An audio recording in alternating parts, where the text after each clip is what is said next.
참예수님, 다들 듣고 계시죠? 먼저 이 코로나의 어려운 시기에 이렇게 성모님을 우리들이 가지고 있는 성모님의 신심을 함께 나눌 수 있는 이 밤을 허락해 주신 하느님께 먼저 감사를 드리면서 이 시간 시작하겠습니다. 그래서 먼저 여기 지금 채팅방에 약 160명이나 계신 건가요? 첫 번째 댓글은 저희 신둔성당 어린이네요. 혁준이, 정현진 베드로 신부님 화이팅. 역시 팔은 안으로 굽죠. 그래서 여기 계신 분들하고 조금 이야기 나누다가 좀 출석 체크도 할 겸 이야기 좀 나누고 강의 자연스럽게 들어가도록 하겠습니다. 그래서 여러분들 어느 곳에서 왔는지도 남겨주시면은 제가 출석 체크를 한번 해볼게요. 우리 혁준이, 빛나한, 자매님인지 형제님인지 모르지만, 그리고 홍희숙, 하미경, 아나쿠쿠, 마리엘라, 이정민, 자매님이겠죠? 바실라, 그러는 거 아니다. 좀 성함이 특이하시네요. 박도연, 신두성당 박도연. 그리고 조선아. 저를 보러 오셨다고요? 정현진 베드로 신부님 안녕하세요. 안녕하세요. 좀 못 본 지 오래됐다고 오늘 피정에서 보겠다고 하시는데 보고 계신가 모르겠어요. 류하는 자매님, 우리 신둔성당이시면 다 신둔성당에서 보시나 봐요. 그래서 마리엘라, 이정민 아까 보였고, 우리 도척성당 조남구 신부님, 마르코 신부님도 채팅에 함께하고 계십니다. 유성란, 이규림, 중계 양업성당이요? 어딜까요? 중계 양업성당. 반갑습니다. 중계 양업성당. 뽀샤시, 신둔 신부님 화이팅. 끝까지 함께 하겠습니다. 저 이 말 기억하고 있겠습니다. 끝까지 함께 하신다 그랬죠? 파견 미사 때 한번 지켜보도록 하죠. 여러분들 증인입니다. 여러분들. 박경미 프란치스카 자매님, 참미예수님 사랑합니다. 그리고 백혜주, 교통사고로 힘든 수술하면서 기적을 바라는 예비신자 3분을 봉헌하신대요.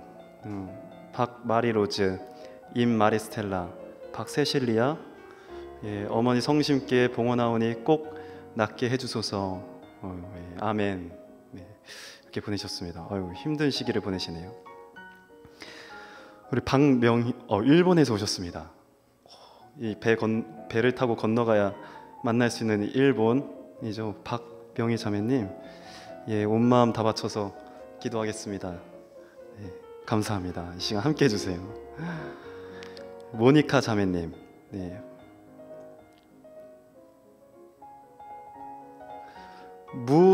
무친구 S님, 참미예수님 안녕들 하세요라고 인사해 주셨는데 반갑습니다. 많이 오셨네요. 바실라 자매님, 김희정, 또 누구 계시죠? 이성자 자매님, 루시 최, 참미 예수 마리아 요셉님 이렇게 또 인사해 주셨네요. 이현자 자매님, 아까 했나? 강주연 자매님, 3분의 신부님께 감사드린다고 또 해주셨죠. KHY님, 임미애님, 그리고 세레나 자매님, 그리고 정은숙 자매님. 저를 아시는 분이신가요? 제가 성함만 봐서는 잘 모르겠네요. 송소피아 자매님, 혹시 우리 천연성체 교사 송수진 소피아 자매님이신가? 아무튼 참미예수님,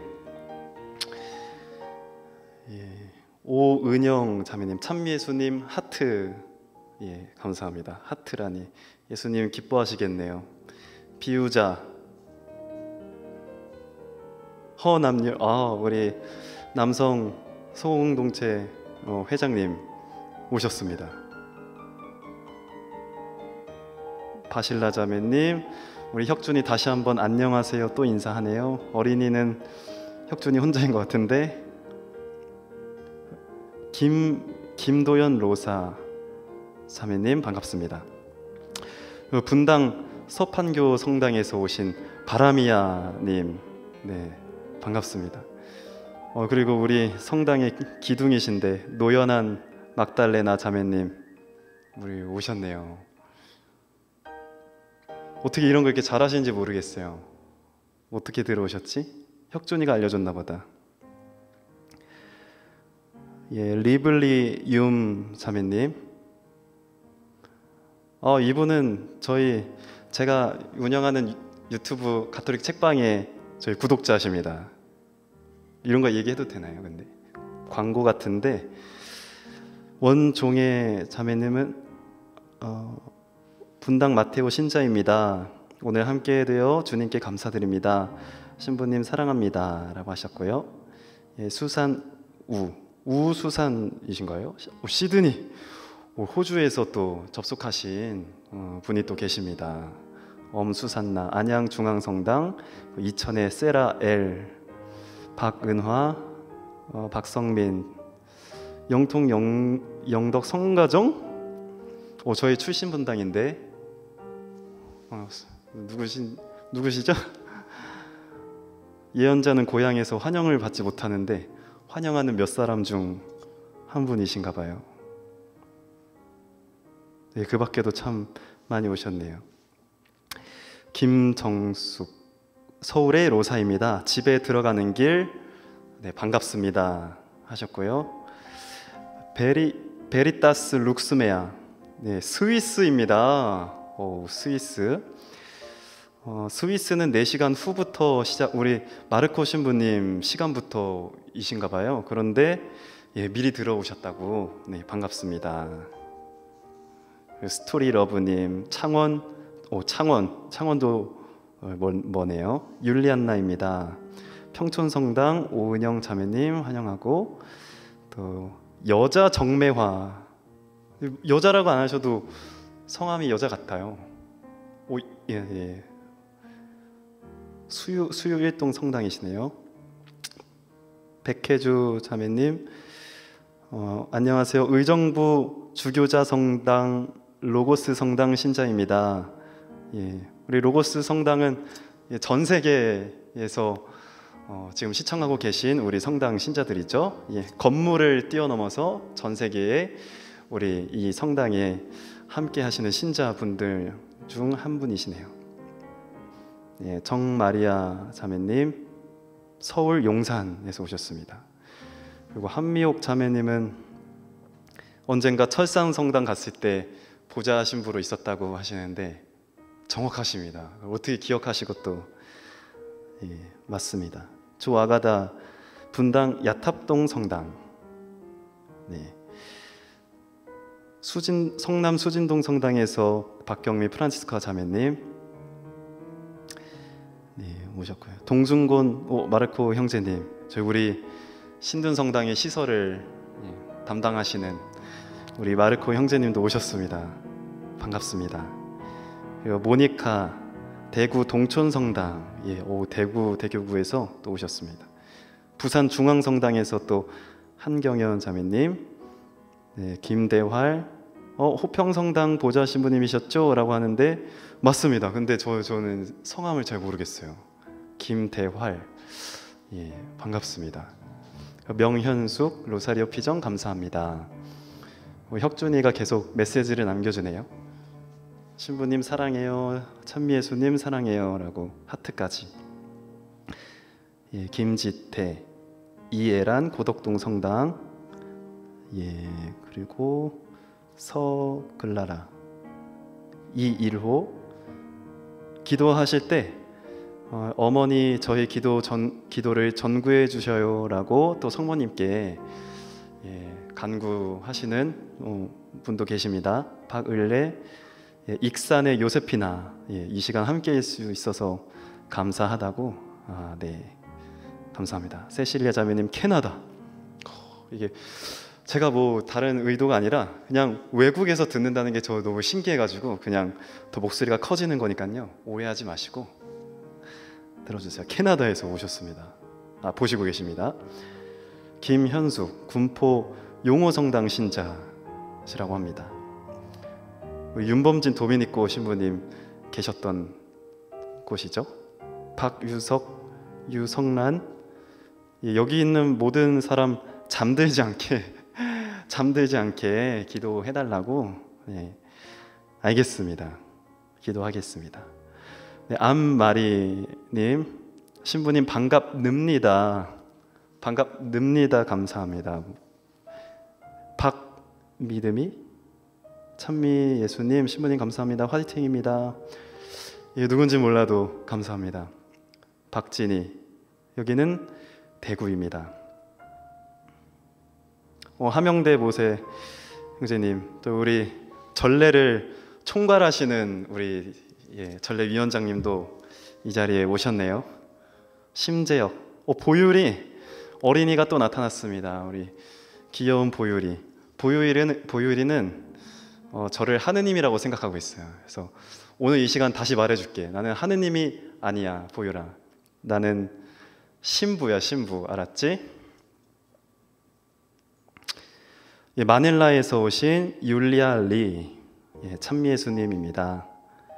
네, 보고 싶어요라고 보율이, 양로사리오, 감춰진 보배, 심상치 않은 닉네임이 등장하셨습니다. 이런 특별한 시간을 마련해 주신 조남구 신부님을 비롯한 두 분 신부님 처음 뵙는데 반갑습니다 라고 하셨어요. 지금 저희 뒤에서 함께 하고 계십니다. 우리 신부님도. 홍승희, 이천 사기막골 요셉 마리아입니다. 어이구, 사기막골이면은 거기 제가 너무나 인상적으로 갔었던 마을인데, 그곳 계신 분들은 신심이 굉장히 두터워 보이시기도 했어요. 뭐 다른 곳도 뭐 그렇지만 뭔가 이렇게 도자기를 만드는 그 공간은 뭔가 예술을 더 초월해서 뭔가 하느님과 더 가까이 다가가려는 어떤 수도자의 느낌이 나는 그런 부분들이 있습니다. 도예가들, 그런 신둔성당이 그 도자기 마을 근처에 있습니다. 거기 도자기 마을에 계시는 모든 도예가 분들이 신둔성당으로 오십니다. 그러면 여기까지 좀 보고 뒤에 계시는 분들은 김정옥 아셀라 자매님, 아이고 안녕하세요.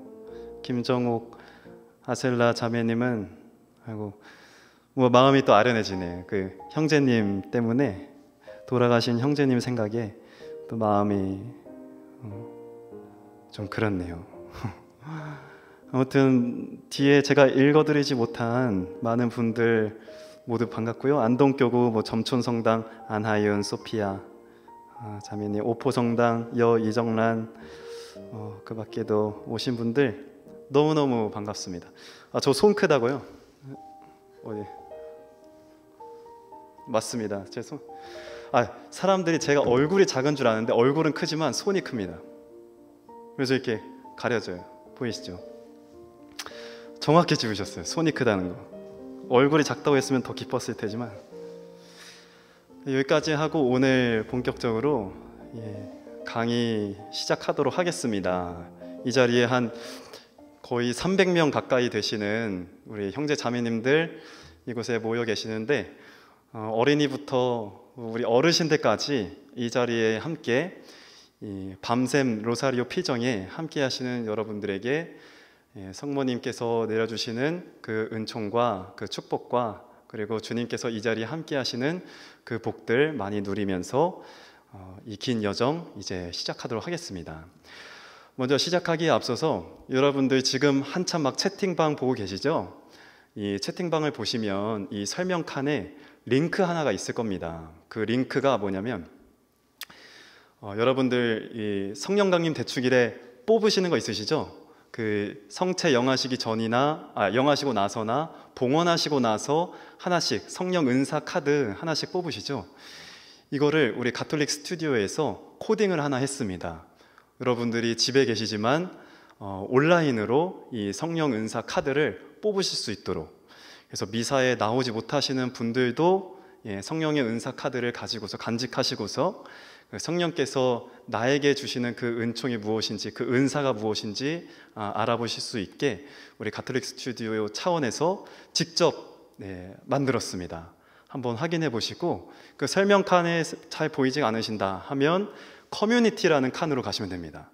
그 옆에 지금 보이실 겁니다. 이 커뮤니티 칸으로 가서 링크를 클릭하시거나 아니면 설명칸에서 여러분들 그 링크를 클릭하시면 성령 은사 카드를 뽑을 수 있는 그 창으로 여러분들 이동할 수가 있습니다.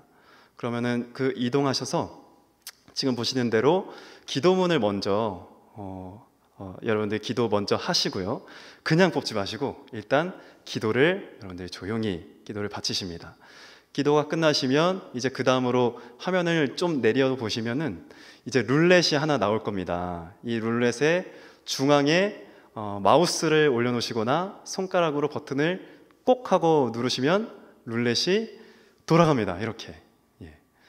그래서 멈춰서 자, 무슨 카드, 어떤 은사가 나한테 주어졌는지 의견이라는 카드가 지금 저에게 이 순간 저에게 내려졌는데, 여러분들도 성령 강림 대축일 이제 온라인으로라도 여러분들 성령 은사 카드 확인하실 수 있도록 우리 가톨릭 스튜디오에서 열심히 제작했습니다. 그래서 한 번씩 다 시도해 보시고 뽑아 가시기 바랍니다. 그러면 이제 본격적으로 오늘 나눌 이야기 여러분들과 함께 시작하겠습니다. 오늘은 여러분들 우리 신둔성당에는 성모 동산에 그 장미꽃이 아치형으로 두 칸이 이렇게 있습니다. 두 칸이. 그래서 이 두 칸의 아름다운 장미꽃 그 사이로 성모님이 보이세요. 그래서 그 성모님께 우리가 기도하고 로사리오를 바치고 그리고 성모의 밤도 진행하고 이랬었는데, 지금 보시는 그 아름다운 이 화면 속에 보이는 이 아름다운 장미꽃 사이에서 이 푸르른 계절에 성모님께 우리들의 기도 소리 드높이는 이런 아름다운 시간을 우리가 함께 모여서 가질 수가 없지 않습니까? 그래서 오늘은 제가 준비한 것이 무엇이냐면 사실은 책을 좀 가져왔습니다. 그래서 책을 가져왔는데 여러분들께서 힘들어 하실 수도 있을 것 같아요. 그래서 제가 어렵지 않은 내용으로 무엇을 준비했냐면, 이 책이 거룩하신 모우님 할애하나이다 라는 책입니다. 스콧탄이라는 박사님께서 쓰신 책이죠. 그냥 이렇게 보면은 뭔가 가톨릭 교회로부터 이단으로 취급된 어떤 책의 겉표지처럼 보이실지 몰라도 굉장히 신학적인 정수가 고스란히 담겨 있는 책입니다. 그래서 이 책의 저자의 어떤 드라마틱한 삶을 중심으로 여러분들에게 이 성모의 달, 이 5월달, 이 성모의 달에 여러분들과 함께 나눴으면 좋았을, 앞으로 읽기에는 이 성모의 달 안에 읽기에는 조금 시간이 빠듯하시죠? 그래서 제가 여러분들에게 간략하게나마 이 책에서 이야기를 하는 성모님에 대해서 이 저자와의 생애와 함께 그 이야기를 한번 나눠보도록 하겠습니다. 그래서 먼저 저자에 대해서 이야기를 하려면 사실은 이 책이 더 좋습니다. 영원토록 당신 사랑 노래하리라 라는 책인데요, 이 책은 이 거룩하신 모우님 할애하나이다, 이 책을 쓴 저자와 같은 저자입니다. 그래서 이 같은 저자의 삶에서 정말 이 개종하기까지 어떤 드라마틱한 일화들을 고스란히 담고 있는 책은 여기에 담겨 있고요. 그렇게 가톨릭으로 개종하고 나서 그 뒤에 이제 성모님에 대해서 이야기를 하고 있는 것이 바로 이 책입니다.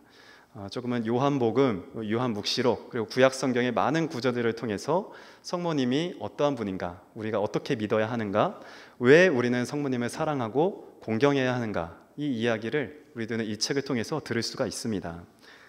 그래서 먼저 이 저자의 삶에 대해서 말씀을 드리는 게 재밌을 것 같아서 그걸 가져왔습니다.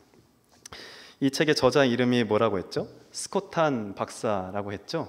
이 스코트 박사는 사실 개신교 장로회 소속 신자였었습니다. 근데 어린 시절에 처음부터 이 개신교 신자는 아니었고요. 언제부터 신자가 되기 시작하냐면 어린 시절에 사실 스코트 박사는 큰 방황을 겪었습니다. 기타 치기를 좋아했고, 근데 기타 치는 거는 방황은 아닌 것 같지만 그 당시는 락앤롤이라고 해서 조금은 반항하는 사람들의 어떤 그 대표적인 악기처럼 보이기도 했다고 하는데요. 그런데 기타만 쳤으면은 방황했다라고 하기에는 너무 순수한 모습이겠지만 사실은 마약까지 하셨습니다. 기타와 더불어서 마약까지 하신 그 어린 시절에 큰 방황을 겪게 되시는데요. 근데 어느 날 우연히 자기가 좋아하는 그 기타리스트가 어느 모임에 참석한다는 소식을 듣습니다. 근데 더불어서 이 어린 스코트가 어린 시절에 좋아했던 소녀 하나가 있었습니다. 근데 그 소녀가 그 종교 모임에 참석한다는 얘기를 들은 거예요. 그래서 참석을 하고 싶었을까, 하고 싶지 않았을까? 사랑을 선택합니다. 그래서 이 스코트는 자신과 전혀 상관없는 종교 모임에 가게 됩니다. 가서 기타도 치고 그 기타리스트도 보고 자기가 짝사랑하는 소녀도 보고 싶고, 그래서 가서 실제로 대화 몇 마디도 나눌 기회가 있었습니다. 그렇게 그 모임이 끝나고 나서 약 한 달 정도가 지났을 때 다시 어떤 피정이 열렸다는 이야기를 전해 듣게 됩니다. 그래서 친구가 이 스코트에게 나랑 피정에 같이 가자라고 이렇게 살살 이렇게 꼬시게 되는데, 기타 치고 마약하기 좋아했던 어린 스코트가 피정이라는 거 가고 싶었겠습니까? 당연히 가기 싫었겠죠. 그래서 단칼에 그 청을 거절해 버립니다. 그런데 이 친구가 달콤한 제안을 하는 거예요. 캐시도 온다던데? 캐시는 스코트가 짝사랑했던 여자인 거예요. 그래서 이 스코트 박사가 그러면 가자 하면서 이 피정에 참여를 하게 됩니다. 정말 사랑의 힘은 위대하죠. 청소년기 그 특유의 어떤 호기심으로, 사랑에 대한 그 호기심으로 개신교 이 신앙에 처음으로 접하게 됐던 이 스코트가 처음에는 그 불순한 목적으로 신앙생활을 시작하게 되는데 그게 너무 진지해 버린 겁니다. 너무나 진지해진 나머지 결국은 목회자의 길을 걸어가기로 결심을 합니다. 그래서 이 개신교에서도 특별히 장로회는 우리 가톨릭에 대해 굉장히 큰 반감을 가지고 있는 우리 종파 중에 하나죠. 그래서 이 개신교 장로회 목사의 길을 걸어가기로 결심한 이 스코탄 박사는 어릴 때부터 가톨릭에 대해서 늘 안 좋은 이야기만 들어왔었습니다. 그곳은 사탄을 숭배하는 곳이다. 바빌론의 대탕녀다. 무너질 사탄인 그 그 짐승은 바로 교황을 가리키고 있다라고 하면서 그리스도교, 특별히 가톨릭 신자들은 그것을 로마 제국과 그리고 로마의 황제에 빗대어서 그 요한 목록을 풀이하는 것을 개신교 장로회 안에서는 그것을 가톨릭을 향해서 그 화살을 쏘게 됩니다. 그런데 그러한 신앙을 배워오던 이 스코탄 박사는 이 어린 시절에 유일한 가톨릭 신자가 그 집안에 그래도 한 분은 있었습니다. 그 한 분이 누구였냐면 그분의 할머니.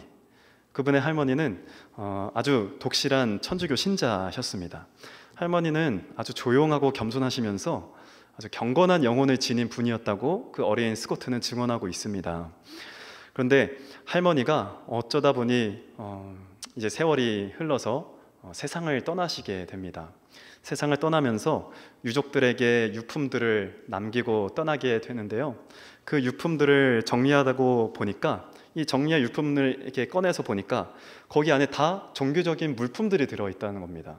그게 뭐냐면 묵주라든지 기도서라든지 이런 것들이 들어있다는 거죠. 그런데 그 스코트의 부모님도 개신교 장로의 신자이기는 했지만, 그런데 안타깝게도 열심하지는 않은 그냥 발걸음만 하는 그런 신자였다고 해요. 그래서 집안에서 가장 신앙심이 깊은 사람이 누구인가를 찾아보니까 그게 스코트라는 거죠. 그래서 그 스코트에게 할머니의 유품을 전달하게 됩니다. 그런데 그 손자에게 돌아간 그 유품들을 이 어린 스코트가 한번 꺼내서 보니까 그 안에 묵주가 있는 거죠. 묵주가 있는 겁니다. 그래서 인간에게 절하지도 숭배하지도 말아야 하며 하늘 아래 그 어떤 형상도 만들어서는 안 된다라고 하는 그 성경 구절을 정말 제대로 지키는 것이 개신교 아니겠습니까? 그래서 십자가의 예수님의 형상도, 성모님도, 그 어떤 성인들의 모습도 성상으로 세우지 않는 게 개신교였죠. 이 스코트 박사는, 이 어린 스코트는 이 자신의 어떤 신앙심이 두터웠기 때문에 할머니의 묵주를 보는 순간 이 마음속에서 이 끌어오르는 무언가를 느낀 겁니다. 이 스코트가 뭐라고 하는 거냐면 이렇게 말합니다. 나는 그 유품들을 증오하는 마음으로 바라보았다. 들으셨나요? 미워한 정도가 아니라 나는 증오하는 마음으로 그 유품들을 바라보았다 라고 이야기를 합니다. 그런데 그런 스코트가 할머니의 유품인 묵주를 들더니 갑자기 무언가 기도를 시작해요. 분명히 증오하는 마음으로 그 묵주를 봤다고 하는데 그 묵주를 손에 쥐고서 기도를 합니다. 그 기도가 어떤 기도냐면 이겁니다. 주님, 할머니를 꽁꽁 묶고 있던 가톨릭의 사슬로부터 할머니를 자유롭게 하소서라고 하면서 그 자리에서 할머니의 유품인 묵주를 뜯어버립니다. 그리고 내동댕이에 치게 되죠. 스코트가 자라서 자신이 간직했던 그 개신교, 그 장로의 그 신앙으로 아까 말씀드린 것처럼 목회자의 길을 걷게 됩니다. 목사님이 되시는 거죠. 심지어 너무 빨리 됩니다. 20대 중반에 목회자가 되고 교수까지 됩니다. 그래서 신학생들을 가르치는 교수가 됩니다. 얼마나 수제였겠습니까? 그 어린 나이에 교수의 직분까지 하게 된다는 건 굉장한 수제죠. 근데 어느 날 자신의 아내가 킴벌리라고 이 스코트 박사의 아내가 있었습니다. 킴벌리라는 그 아내가 똑같이 신학 공부를 하고 있었던 중에 생명에 관련해서 이제 가정에 대한 어떤 신학적인 고찰을 하다 보니까 생명에 대해서 가장 엄격하게 지키는 곳이 어딘가 보니까 그게 가톨릭이더래요. 여러분들 잘 아시다시피 생명 문제에 있어서는 가톨릭이 항상 앞서서 무엇인가의 입장을 표명하고 이야기를 하시죠. 그런데 이 가톨릭이 이야기를 하는 것들을 쭉 의견들을 보니까 그전까지는 늘 교회에서 배워온 대로 가톨릭이라는 종교에 대한 이미지가 있으니까 이걸 아주 증오하는 마음으로 바라보았다면 이 생명에 대해서 이야기를 하고 있는 이 교황청의 문헌들 그리고 그들의 어떤 입장문들을 하나씩 뜯어보다 보면 생각보다 굉장히 성경적이네? 이거 의외인데? 라는 생각을 하게 됩니다. 그래서 이 아내와 함께 이 아내가 쓰는 논문 그리고 본인이 쓰고 있는 논문은 이스라엘과 하느님의 계약에 대한 부분을 좀 쓰고 있었다고 하는데요. 두 가지를 접목해서 또 공부를 해보시기도 하고 여러 가지 이제 다양한 시도로 신학적인 공부를 하게 되는데 어느 날 이제 시간 강사로 장로회 신학생들을 가르치는 그 시간을 갖게 됩니다. 그래서 장로회 신학생들을 가르치다 보는데 하필이면은 이 스코트 박사에게 주어진 강의 과목이 무엇이냐면 요한복음이었습니다. 요한복음에서 가장 뚜렷한 주제는 무엇이죠? 하느님의 아들 예수 그리스도는 인간 예수로 그치는 것이 아니라 바로 하느님이셨다. 그런데 그런 내용에 아주 정점에 있는 것 중에 하나가 생명의 빵에 대한 내용이죠. 그래서 예수님의 몸과 피를 먹고 마셔라, 이 내용이 담겨 있습니다. 그게 여러분들 어디죠? 이 정답 확인해 보고 싶은데 핸드폰이 느리니까 아무도 말씀 안 하시는군요. 보고는 계시죠? 네. 요한복음 6장입니다. 제가 한번 읽어드리겠습니다. 유다인들이 이 말씀을 듣고 이 사람이 어떻게 자기 살을 우리에게 먹으라고 내어줄 수 있단 말인가 하며 서로 따졌다. 예수님께서는 다시 이렇게 말씀하셨다. 정말 잘 들어두어라. 만일 너희가 사람의 아들의 살과 피를 먹고 마시지 않으면 너희 안에 생명을 간직하지 못할 것이다. 그러나 내 살을 먹고 내 피를 마시는 사람은 영원한 생명을 누릴 것이며 내가 마지막 날에 그를 다시 살릴 것이다. 내 살은 참된 양식이며 내 피는 참된 음료이기 때문이다. 장로교에서는 성체가 단순한 상징이라고 배웠는데 분명하게 예수님께서 요한복음 6장에는 그것은 상징이 아니라 내 몸과 피를 먹고 마시라는 것은 상징이 아닌 실제라고 이야기를 하고 있다는 겁니다. 그러니까 이제 혼란이 온 거예요. 이제 신학생들을 가르쳐야 하는데 요한복음 6장부터 본인이 해결이 안 되는 겁니다. 분명히 상징이라고 나는 배웠는데 아무리 묵상하고 공부하고 학자들의 의견을 바라보아도 이거는 아무리 봐도 실제다. 그래서 이 스코트 박사는 어떻게 이거를 해결해내는지 아십니까? 결국 요한복음 강의에서 요한복음 6장을 건너뛰어 버립니다. 강의를 못한 거죠. 강의를 도저히 할 수가 없는 거예요. 자신이 없으니까. 내가 보기에도 그거는 상징이 아니라 실제니까. 그래서 그 부분을 그냥 건너뛰게 됩니다. 강의를 못한 겁니다. 그날 밤에 아내 킴벌리에게 가서 이런 얘기를 합니다. 나 이제 장로회가 아니라 성공회라도 한번 가봐야겠어 라고 이야기를 합니다. 정말 청천벽력 같은 소리죠. 두 분이 다 개신교 장로회로서 이제 목회자의 길을 걷고 있는 사람인데, 뭐 부인도 그러했습니다만, 그런데 갑자기 뜬금없이 개종을 한다니요. 그러니까 이 킴벌리는 펑펑 우는 겁니다. 나는 절대 그럴 수 없다. 나는 평생 몸담아왔던 이곳에 나는 머무르고 싶다라고 하면서 남편을 뜯어 말립니다. 근데 그 후로 이제 스코트 박사도 이제 그러면은 개신교의 입장에서 바라보는 것이 아니라 그럼 가톨릭 신학자들이 어떻게 얘기하는지를 한번 꼼꼼히 보자. 그걸 잘 알아야 나도 대답을 제대로 할 수 있지 않겠느냐라고 하면서 가톨릭 신학자들의 책들을 한 권 한 권 읽어보게 됩니다. 그런데 그 중에서도 이 스코트 박사의 가장 친한 친구였던 친구 중에 게리라는 친구가 있는데, 그 친구가 이 스코트 박사보다 훨씬 더 반가톨릭적인 그런 분이셨어요. 근데 그 사람과 함께 야, 내가 한번 배운 거 한 번만 들어봐 하면서 이러이러해서 이러이러하대. 어때? 게리라는 친구가 야, 그거 괜찮은데? 그거 어디서 나온 책이야? 야, 놀라지 마. 이거 가톨릭 신학자가 한 얘기야. 그러니까 게리라는 친구도 깜짝 놀라는 거예요. 정말? 정말이야? 하면서 이제 믿을 수가 없는 거죠. 그러면서 이 두 친구가 계속해서 가톨릭 신학 서적을 탐구하기 시작합니다. 그러면서 계속해서 발견한 것이 가톨릭에서 나온 모든 신학은 100% 성경으로부터 출발한 것이 맞다. 이 확신을 하게 됩니다. 그러니까 이제 스코트 박사는 99% 다 넘어온 거예요. 이 가톨릭이 추구하는 모든 것들이 그냥 우상 숭배도 아니었고, 이 성체성사가 예수님을 계속해서 반복해서 죽이는 살인 행위도 아니었고, 이 예수님의 성체성사가 오히려 우리에게 그 생명을 주는 그 양식이라는 것을 이제는 믿을 수 있게 된 거예요. 그런데 마지막 하나의 걸림돌이 있었습니다. 그 마지막 하나, 그 걸림돌이 무엇이겠습니까? 당연히 마리아, 성모님입니다. 스코트가 이런 말을 합니다. 100번 중에 99번은 가톨릭 교회가 옳았습니다. 그런데 단 하나 남아있는 주요 장애물은 바로 마리아입니다. 이렇게 정말 마리아를 교회의 어머니이자 그리고 주님의 어머니라는 그 사실을 이 스코트 박사는 마지막까지 그거를 받아들일 수가 없는 겁니다. 그게 얼마나 참기 힘든 일이냐고 막 물어요. 책에서는 여러분들 장로의 신자가 성모님을 어떻게 바라보는지 알죠? 이 마리아를 어떻게 바라보는지 아시죠? 제가 얼마나 괴롭겠습니까? 이런 식으로 이제 이야기를 하십니다. 그래서 마지막 몸부림을 치다가 언젠가 문득 생각해보니까 내가 부수어버린 거 하나가 있었는데, 그게 바로 묵주. 이 성모송이 반복해서 나오는 그 묵주 기도를 할 때 쓰는 그 묵주.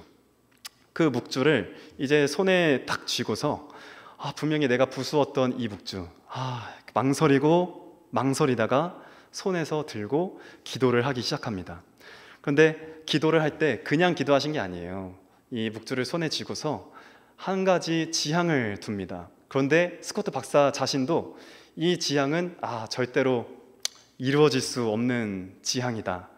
이거는 실현이 불가능한 지향이다 라고 속으로 알고 있었지만, 그러나 지향을 두고 한번 손에 묵주를 들고 기도를 해보게 됩니다. 그 지향이 무엇이냐면, 가톨릭 신앙의 모든 것들을 다 인정할 수 있습니다. 이제는 받아들일 수가 있습니다. 하지만 정말 마리아만큼은 구세주의 어머니라고 제가 도저히 고백할 수가 없습니다 라고 이야기를 하면서 제발 이러한 저의 마음을 바꿔주세요. 제가 제 입으로 이 성모님을, 이 마리아를 우리의 성모님으로, 주님의 어머니로 부를 수 있도록 저를 도와주십시오 라고 이 지향을 두고 기도를 합니다. 근데 기도를 하면서도 당연히 그 지향이 이루어지지 않을 거라고 생각을 했다고 합니다. 근데 그렇게 어렵게 묵주를 손에 들고 기도를 시작하는데 그 기도를 마친 후에 이제 잠자리에 들었고 다음 날 정말 신기하게도 다시 자연스럽게 그 묵주를 손에 쥐게 되더랍니다. 그 다음 날도 또 다음 날도 그렇게 묵주를 들고 계속해서 다음 날도 기도를 했던 것이죠. 그렇게 3개월이 지나갑니다. 3달이 지나간 그 뒤에 묵주를 처음 손에 쥘 때 실현 불가능하다고 생각했던 그 지향이 이루어졌다는 것을 알 수가 있었습니다. 드디어 이 스콧 한 박사는 마리아를 자신 구세주의 어머니로 고백할 수가 있게 된 것입니다. 그 청원이 이루어진 것이죠. 이 하찮은 시골 처녀를 통해서 성삼위 중에 1위가 성부, 2위가 성자, 3위가 이제 성령이라고 하시죠. 이 2위이신 예수 그리스도께서, 성자 예수 그리스도께서 이 하찮은 시골 처녀의 몸을 통해서 인간의 몸을 받으시고 그렇게 우리가 그분을 구세주로 삼게 되었다는 그 내용을 드디어 이 스콧 한 박사는 고백을 하게 됩니다. 그렇게 상황이 역전됩니다. 전화가 옵니다. 개신교 장로의 동료가 소문을 들은 거예요. 이봐 스콧, 자네 이제 마리아를 숭배하고 있나? 라고 전화가 와요. 전화가 옵니다.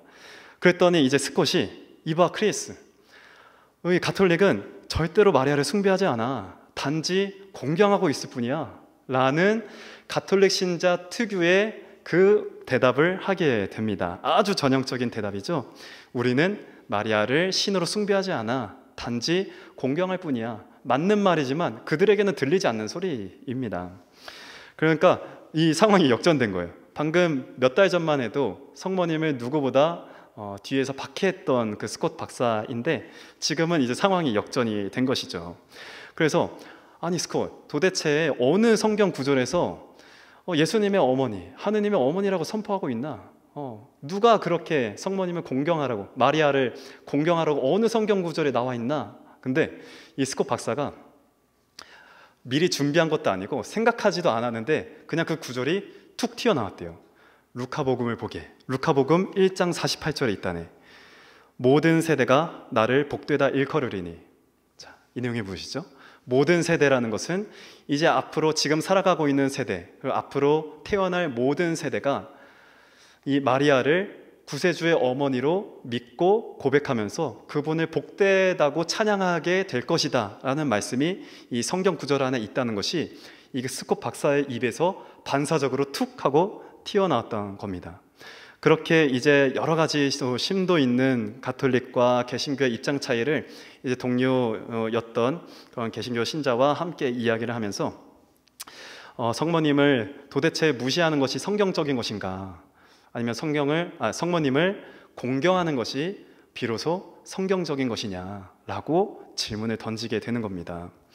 여기까지 이제 마무리를 하면 이제 지금까지는 이 스콧 박사가 개종했던, 그러니까 성모님을 우리의 적으로 생각하고 아주 하찮은 여인이라고 생각했던 이 스콧 박사가 드디어 그분은 우리가 공경에 마땅할 우리 구세주의 어머니라고 고백하게 된 그 스토리를 이제 들었다면, 그럼 이제 여러분 차례입니다. 여러분들이 삶 안에서 성모님을 어떻게 믿고 고백하는가, 그 이야기를 이제 이어서 해나가도록 하겠습니다. 신앙생활은 반드시 삶이 동반해야 하는 것이라고 우리 전국에 계신 모든 시부님들이 입을 모아 하는 이야기일 겁니다. 신앙생활은 삶이 동반해야만 합니다. 삶이 따르지 않는 신앙은 우리에게 요란한 빈수레일 뿐입니다 라는 것이 모든 신부님들이 강조하시는 말씀일 겁니다. 근데 이 스콧 박사도 신앙생활을 이제 하기 전에 청소년기에 방황을 했던 시기가 있다고 말씀을 드렸는데, 강렬한 사건 하나가 또 있었습니다. 이제 신앙생활을 시작하고 나서 얼마 뒤에 고등학교 1학년 때 일입니다. 고등학교 1학년 때 무슨 일이 있었냐면, 이 어린 스콧가 위장장애를 앓고 있었는데, 어느 날 이제 학교에서 등교를 해서 공부를 하는데 참을 수가 없는 거예요. 이 위장이 막 뒤집어진 게 참을 수가 없는데 그냥 자리에 쓰러지게 됩니다. 자리에 툭 쓰러지게 되니까 이제 양호실로 끌려갔겠죠. 그 보건실로 끌려가게 됩니다. 그래서 이제 눈을 떠보니까 이제 양호 선생님이 이제 여러 가지 진단을 해보면서 이제 스콧의 상황을 딱 보고서 이거는 그냥 둬서 안 되겠구나, 어머니를 불러야겠다라고 하면서 이제 전화를 합니다. 자, 전화를 해서 어머니를 불러서 어머니가 그 양호실로 오게 된 거예요. 근데 이 스코트는 순간적으로 드는 생각이 있었어요. 아, 엄마가 학교에 왔다는 게 소문이 나면 난 끝났다. 나는 이제 어린애 취급을 당하면서 마마보이로 학교에서 엄청난 고통을 당할 거다라는 생각이 불쑥 든 겁니다. 그래서 이제 스코트 박사가 막 애처롭고 안쓰러운 마음으로 막 이 아들 스코트를 이렇게 아유 어쩌면 좋니 하면서 이렇게 막 이렇게 바라보는데 그 시선이 어떻게 표현하냐면 불쾌했대요. 어머니가 그렇게 안쓰럽고 애처롭게 바라보는데 그 시선이 너무 불쾌했다는 겁니다. 그래서 어머니한테 나가라고 이야기하는 거예요. 어떻게 나가라고 하냐면 어머니는 저를 데리고 나가실 생각이죠? 저는 제가 엄마 뒤를 따라 나가는 것을 친구들에게 보이고 싶지 않아요 라고 하면서 뒤도 보지 않고 그냥 그 자리에서 박차고 나가버립니다. 그날 저녁이 되었습니다. 이제 아버지가 당연히 그 이야기를 어머니께 전해 들었겠죠. 어머니께 그 이야기를 전해 들은 이제 스코트의 아버지가 방문을 이렇게 똑똑 두드리고 스코트의 방을 들어가게 됩니다. 스코트, 몸은 좀 어때? 아버지 괜찮아요. 그러니까 이제 아버지가 그래 다행이구나. 그런데 스코트야, 네가 믿고 있는 그 종교가 그냥 말로만 그쳐버린다면 아무런 의미가 없단다. 너는 다른 사람들을 대하는 방법에 대해서 다시 한번 생각해 보아야 한단다 라고 이야기를 하고 나가시더래요. 그 순간 마음이 너무 아팠다는 거죠. 목회자를 걷고 싶어 할 정도로 그렇게 신심이 두터웠던 스코트조차도 자신의 어머니를 어떻게 대하는지 아버지를 통해서 다시 한번 듣게 되니까 그런 자신의 모습이 너무나 부끄럽고 어머니를 창피하게 여겼던 그 순간이 굉장히 후회스러웠다고 이제 스코트는 이야기를 합니다.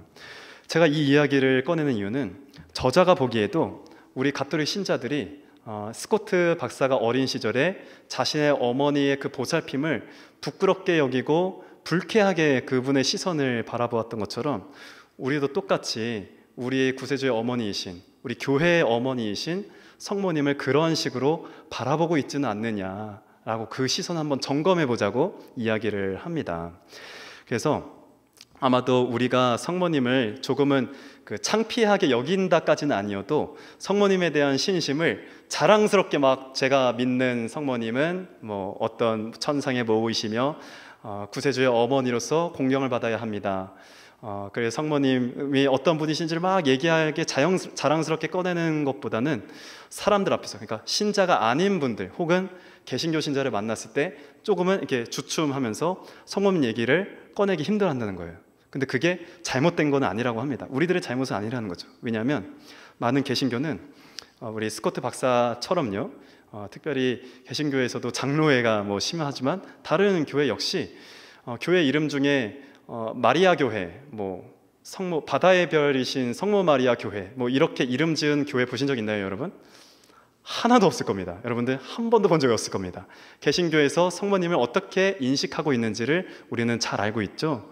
그래서 성모님의 이름을 딴 교회도 찾아볼 수 없는 것처럼 아주 반가톨릭적인 색을 아주 노골적으로 드러내고 있는 것이 개신교의 신심이라면, 우리 가톨릭에서 마리아에 대한 신심을 가지고 있는 것이 하나의 우상숭배라고 주장하는 것이 바로 개신교입니다. 그래서 예수님을 성모님 아래로 낮추는 일이라고 막 그냥 팔팔 뛰면서 막 개신교 신자들이 이야기할 때가 있습니다. 뭐 그거보다 좀 더 점잖게 이야기하더라도 마리아 믿는 종교잖아 딱 하면서 이렇게 차가운 시선 한 번만 딱 보여줘도 아니야 라고 하기에는 이미 막 내가 뭘 설명해야 될지 막 자신도 없어지고 막 이러는 거예요. 그런데 문제는 우리 가톨릭 신자들이 이런 사람들과 만나서 대화를 하면 심리적인 위축감이 어마어마하다는 겁니다.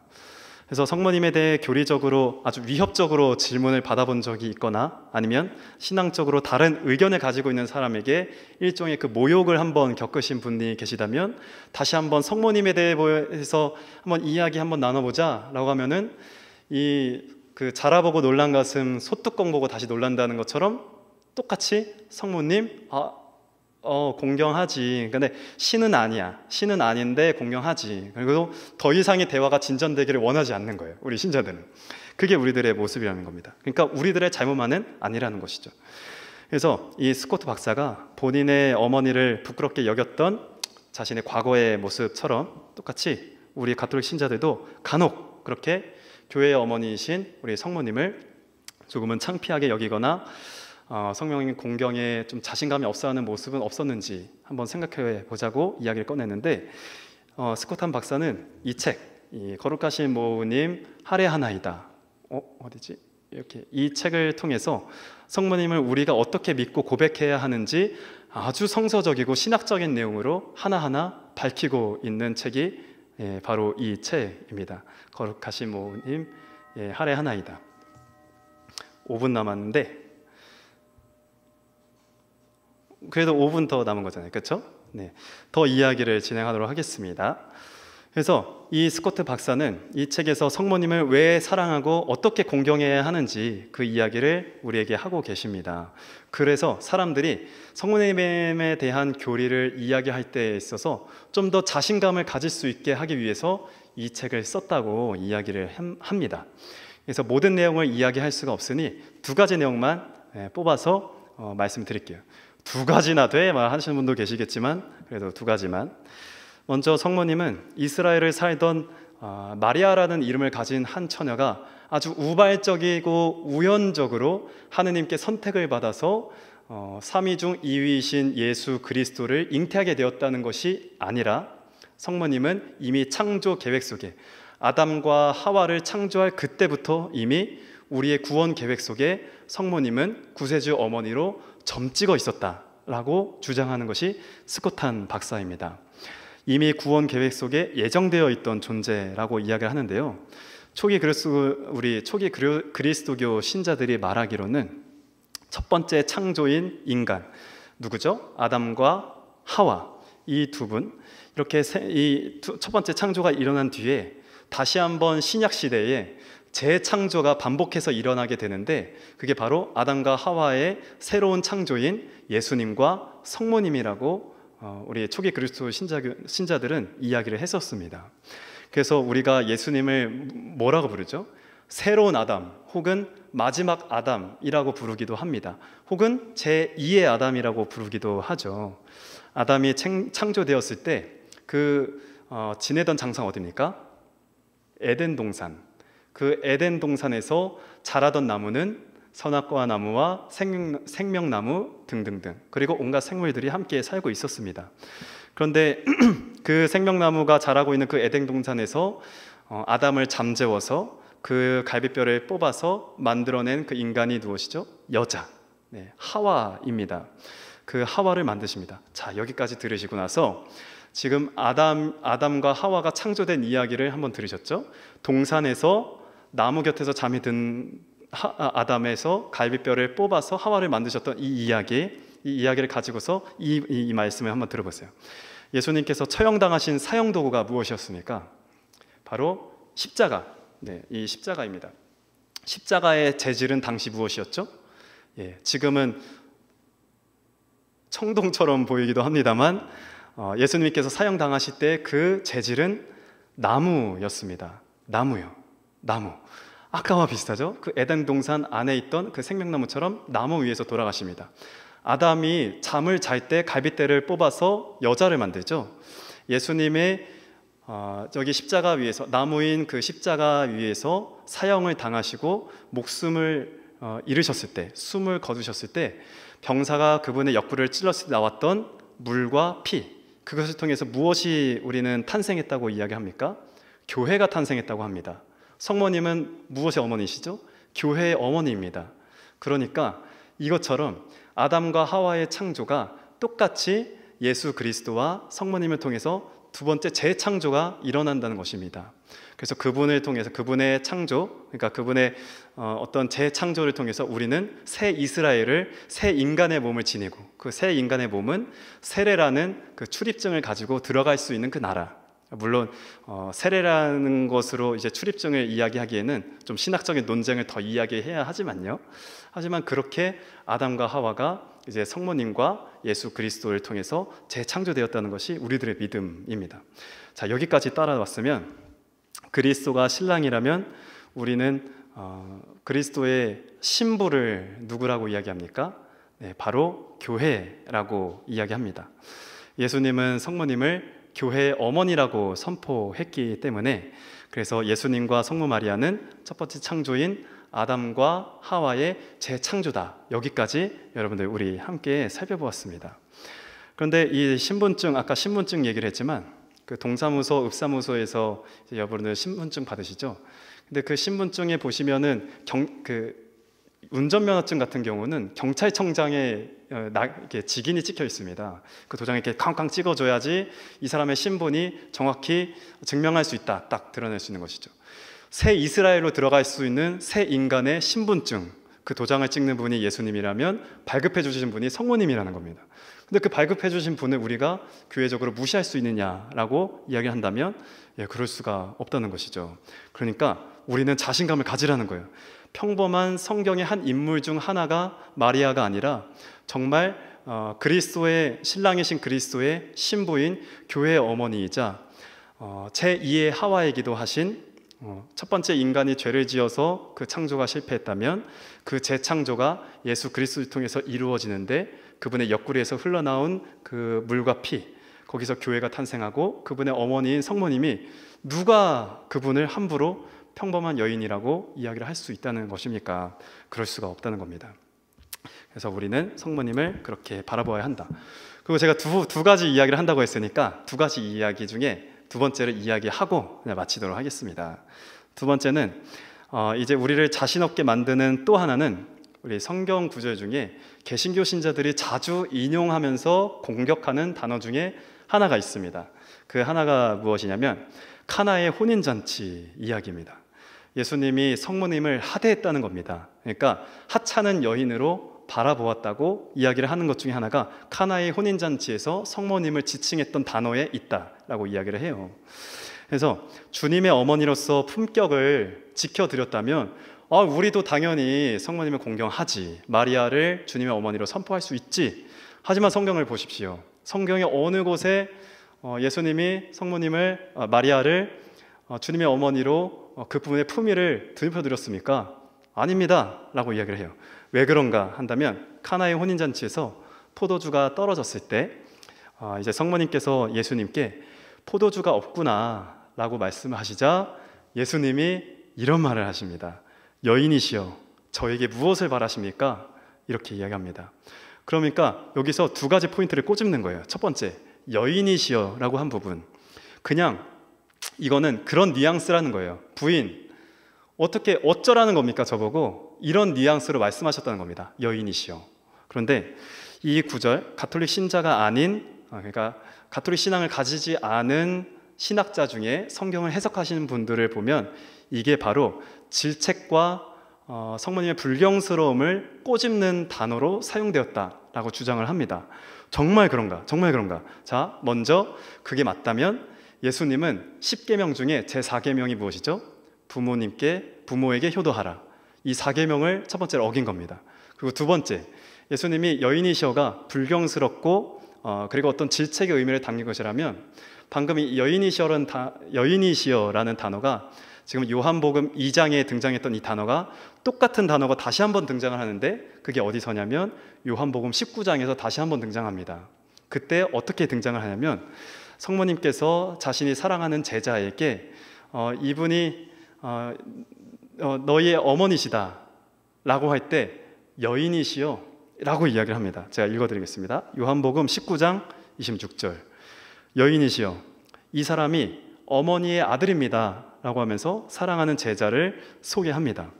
그러니까 사랑하는 제자 요한에게 자신의 어머니를 부탁하는 그 말 속에 불경이나 질책이 담긴 단어로 사용되었다고 이야기하기에는 여러분들 앞뒤가 안 맞는 내용이죠. 그렇게 스콧한 박사는 두 가지의 의미에서 여인이시여라는 단어가 결코 불경스럽지도 질책하는 의미가 담긴 것도 아니라고 이야기를 합니다.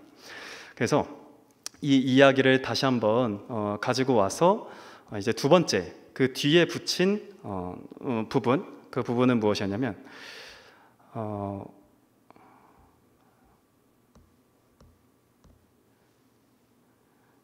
자, 예수님이 성모님을 호칭한 단어, 그리고 아담과 하와에게 붙여주었던 그 단어가 같다는 것을 다시 한번 우리는 주목할 필요가 있는데요. 그게 무엇이냐면 이 여인이라는 이 단어, 이 여인이라는 단어는 사실 아담과 하와 이야기, 우리 창조 이야기로 다시 돌아가 보면 아담이 갈빗대에서 하와를 뽑아낼 때 그 빼낸 그 여인을 부르는 그 호칭이 요한복음에서 여인이시여라고 할 때 그 여인이라는 단어와 그 여자라는 그 단어가 같은 단어로 사용이 됩니다. 그러니까 이 말은 무엇이죠? 아까의 이야기를 우리가 다시 한번 되새겨 보았을 때 창조에서 첫 번째 창조인 아담과 하와가 재창조가 일어나는데 그게 예수님과 성모님이라고 말씀드렸죠. 그 두 가지가 다시 한번 만나게 되는 접점이라는 겁니다. 하와를 창조해낼 때 그 여인이라는 단어가 다시 성모님께 붙여졌다. 네. 그러니까 새로운 아담, 새로운 하와는 바로 예수님과 성모님이기 때문에 이 여인이셔라는 단어에는 도저히 이것을 성모님을 불경스러운 단어로 사용한 것이 아니다라는 것이 크스코 박사의 설명입니다. 그 밖에도 구약 성경에서 하느님과 이스라엘 사이에서 맺었던 그 관계, 그 계약을 담고 있는 계약궤, 그것이 바로 성모님이다라는 것을 밝히는 내용도 존재하고요.